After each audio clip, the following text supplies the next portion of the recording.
وش منتخب المغرب ولا أقوى من البرازيل؟ بونو ضد أليسون، حكيمي ضد فينيسيوس، إبراهيم دياز ضد نيمار. اليوم غادي ندير مقارنة نارية بين لائحة المغرب ولائحة البرازيل فكأس العالم 2026، وغادي نشوف شكون عنده أفضل تشكيلة لاعب بلاعب، وبالنهاية غادي نعطيكم الحكم النهائي ديالي، لذلك بقاوا معايا حتى الآخر. بداية الفيديو، السلام عليكم أصدقاء الكرة العالمية. اليوم عندنا مقارنة من العيار الثقيل بين منتخب المغرب ومنتخب البرازيل، جوج منتخبات عندهم نجوم كبار وطموحات كبيرة في مونديال 2026. من جهة المغرب بقيادة محمد وهبي، المنتخب ليه أبهر العالم ووصل لنصف نهائي كأس العالم لأول مرة في التاريخ الإفريقي والعربي. ومن الجهة الأخرى البرازيل، أكثر منتخب تتويجا بكأس العالم والمرشح الدائم للفوز بأي بطولة يشارك فيها. ولكن السؤال الكبير، شكون عنده أفضل لائحة اليوم؟ حراسة المرمى المغرب، ياسين بونو منير المحمدي، رضا التكناوتي البرازيل، أليسون إيدرسون ويفرتون التحليل. المغرب عنده الحارس العملاق ياسين بونو، واحد من أفضل الحراس في العالم. لكن البرازيل عندها أليسون وإيدرسون، جوج من نخبة الحراس عالميا. الفائز البرازيل بنسبة بسيطة.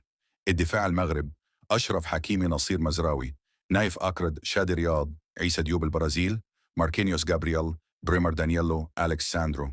التحليل، المغرب عنده أفضل ظهير أيمن في العالم تقريبا أشرف حكيمي ومعاه مزراوي وأكرد. أما البرازيل فعندها أسماء قوية وتجربة كبيرة. الفائز تعادل مع أفضلية طفيفة للمغرب بسبب حكيمي وسرعة الدفاع. وسط الميدان المغرب، رابط أو ناحي بلال الخنوس الصباري، أيوب بوعد البرازيل، كاسيميرو برونو، جيماريش لوكاس باكيتا، فابينيو التحليل. وسط المغرب شاب ومليء بالمواهب، لكن وسط البرازيل يمتلك خبرة أكبر في أعلى المستويات.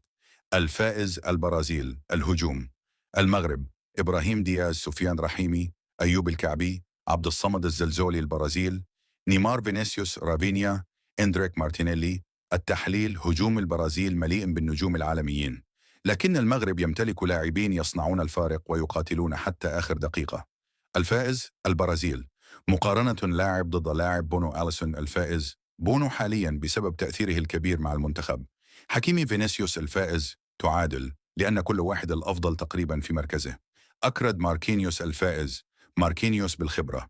أمرابط في اس كاسيميرو الفائز، كاسيميرو بفارق بسيط. إبراهيم دياز في اس نيمار الفائز، نيمار بسبب تاريخه الكبير. رحيمي في اس مارتينيلي الفائز، مارتينيلي بفارق طفيف. الحكم النهائي، إذا نظرنا إلى قيمة الأسماء والخبرة العالمية فالبرازيل تتفوق على المغرب، لكن إذا نظرنا إلى الروح القتالية والانسجام والطموح فالمغرب قادر على هزم أي منتخب في العالم. لهذا السبب لو تواجه المنتخبان في كأس العالم فلن تكون هناك أي مباراة سهلة، وقد يصنع المغرب المفاجأة من جديد. نهاية الفيديو، والآن جاء دوركم أنتم. من الأفضل برأيكم المغرب أم البرازيل؟